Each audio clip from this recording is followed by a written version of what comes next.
Il y a plein de choses encore qui ne sont pas encore refaites. La maison de Régine et Marcel est régulièrement inondée. La dernière fois, c'était en 2018. Aujourd'hui, un expert est venu établir un diagnostic pour réduire la vulnérabilité de leur habitation aux inondations. Et en contrepartie, si on pose des battards d'eau de 80 et d'autres battards d'eau sur les fenêtres, ils n'auront aucune utilité puisque l'eau rentrera par la porte. L'expert va ainsi leur recommander des travaux pour protéger leur maison.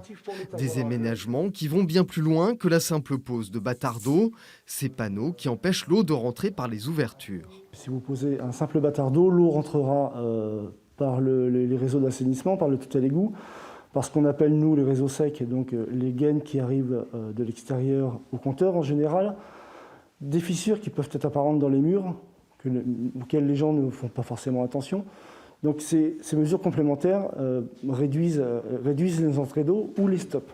Le diagnostic proposera des travaux qui permettront aussi un retour à la normale plus rapide si l'eau rentre malgré tout dans la maison. Une vraie tranquillité d'esprit pour ces retraités.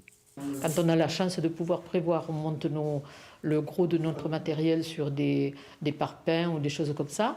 Donc, si on peut s'éviter tous ces tracas, c'est énorme. Pour nous, c'est énorme. Le diagnostic est entièrement pris en charge par les collectivités. Les travaux, eux, sont financés à 80% pour des bénéfices immédiats en cas d'inondation. Les pompiers n'auront pas à venir intervenir directement dans des maisons avec des hauteurs d'eau très problématiques.